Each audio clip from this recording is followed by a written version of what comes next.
धार्मिक ग्रंथ या यूट्यूब चॅनलमध्ये आपणा सर्वांचं स्वागत आहे।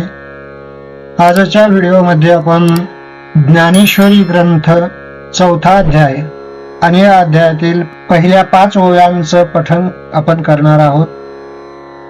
ज्यांना कानाचे काही विकार आहेत त्यांनी डॉक्टरांच्या सल्ल्याने औषधोपचार करून त्यासोबत या ओव्यांचं श्रवण किंवा पठन जर केलं तर ते विकार बरे होण्यास चांगल्या प्रकारे मदत होऊ शकते।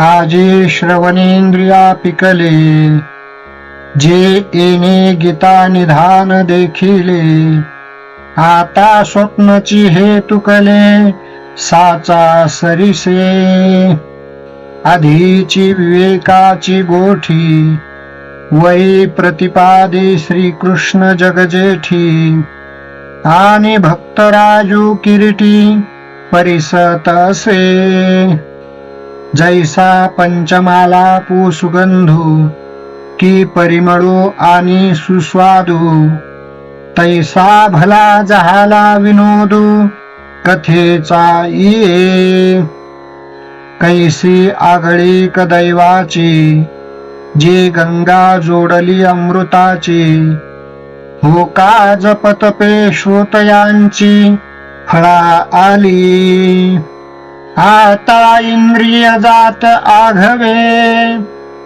तिही श्रवणाचे घर रिघावे, मग संवाद सुख भोगावे गीताख्य हे। व्हिडिओ आवडल्यास लाईक करा, चॅनलला सबस्क्राईब करा आणि बेल आयकॉन दाबायला विसरू नका। याचा अनुभव आपण घ्या आणि इतरांनाही देण्यासाठी हा व्हिडिओ नक्की शेअर करा।